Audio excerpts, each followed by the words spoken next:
असम के मुख्यमंत्री हेमंता बिस्वा शर्मा को अब मैं जी नहीं लगा सकता हूं, क्योंकि जब वो संविधान को मानने के लिए तैयार ही नहीं है, उनको 1 मिनट भी देरी किए बगैर न केवल बर्खास्त करना चाहिए, केवल बर्खास्त नहीं बल्कि गिरफ्तार करके जेल में डालना जरूरी है, तभी कानून की बालादस्ती साबित होगी।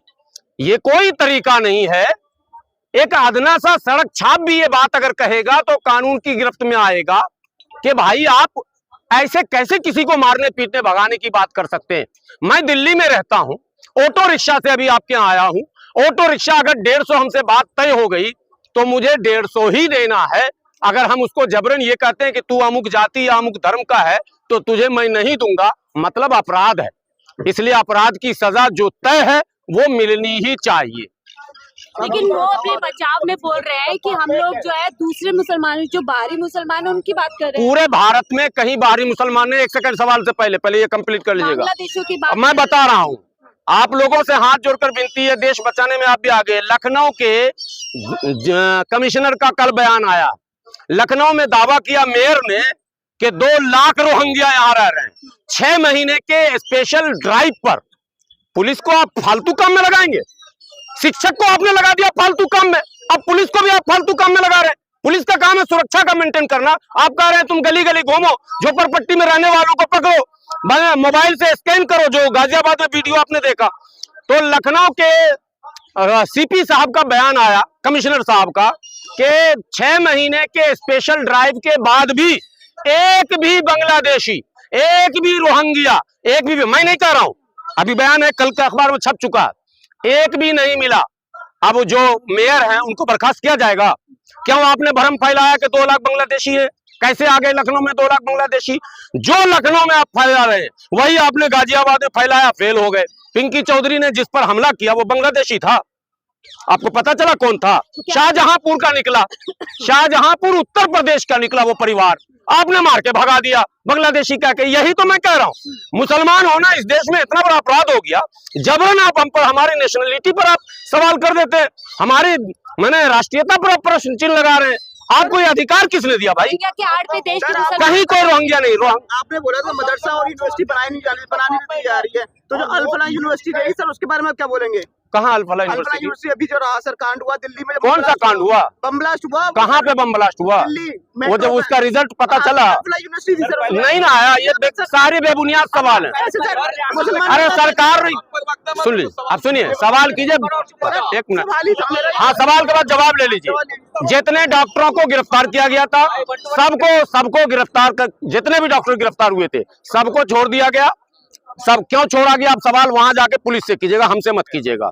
छोड़ने का मतलब सीधा है कि वो दोष, या तो इन्वेस्टिगेशन के लायक कोई मटेरियल नहीं बचा, तभी तो आपने छोड़ दिया। लेकिन अभी हाल ही में बजट आया, उसमें अल्पसंख्यक डिपार्टमेंट का बजट बढ़ा दिया गया। सरकार तो कितना मुसलमान की कीमत 20 करोड़ कितना बढ़ाया गया?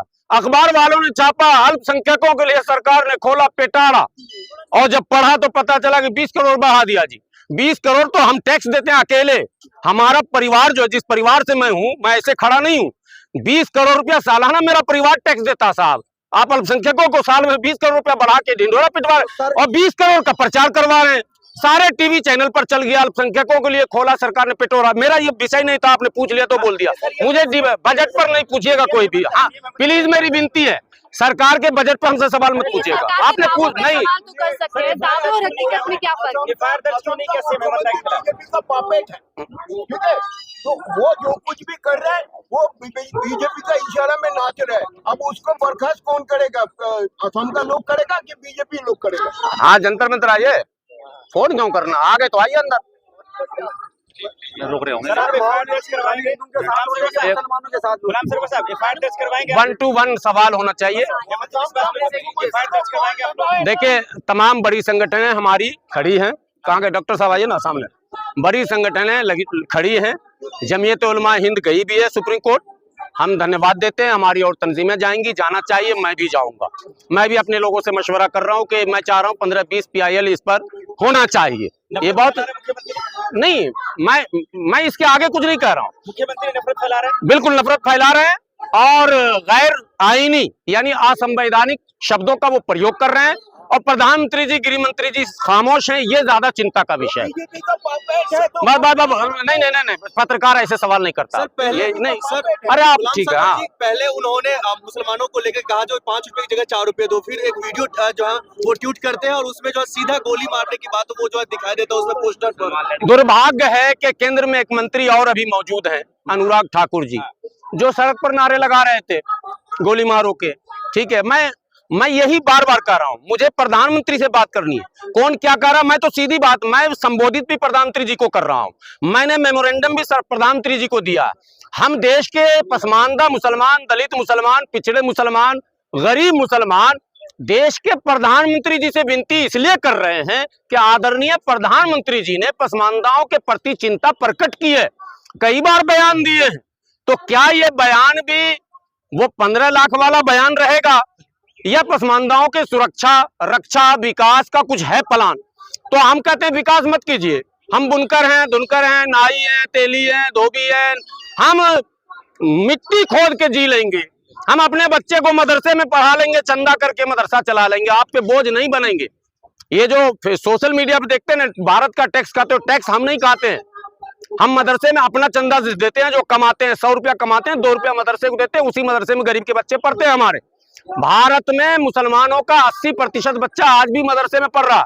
ये जो खड़ा लंबा चौड़ा पतला दुबला हाफिज गुलाम सरवर मदरसे से पढ़ के आया, कोई स्कूल से पढ़ के नहीं आया। सुनिए सीधी सीधी बात, तो हम सरकार पर लोड कम किए हुए और कमाते हैं, नमक से लेके, शैम्पू से लेके, साबुन से लेके, जो भी खरीदते हैं वो टैक्स सरकार को जाता, पेट्रोल डीजल जो भी खरीदते हैं सरकार को जाता। तो ये फालतू का कोई सवाल न कीजिए, सीधा सीधा मामला के सवाल है। आपने कहा कि मुसलमानों की मॉब लिंचिंग होती है, क्या मुसलमानों द्वारा हिंदू की मॉब लिंचिंग नहीं होती? इस पर आप क्या कहें? दो एकदम सही सवाल आपका। मॉब लिंचिंग शब्द समझिएगा, आप लाइएगा अगर कन्हैया को, कन्हैया की मॉब लिंचिंग नहीं हुई थी, हत्या हुई थी। ठीक है, हत्या मुसलमान ने की थी, उस हत्यारे के खिलाफ भी धरना प्रदर्शन हम लोगों ने किया था।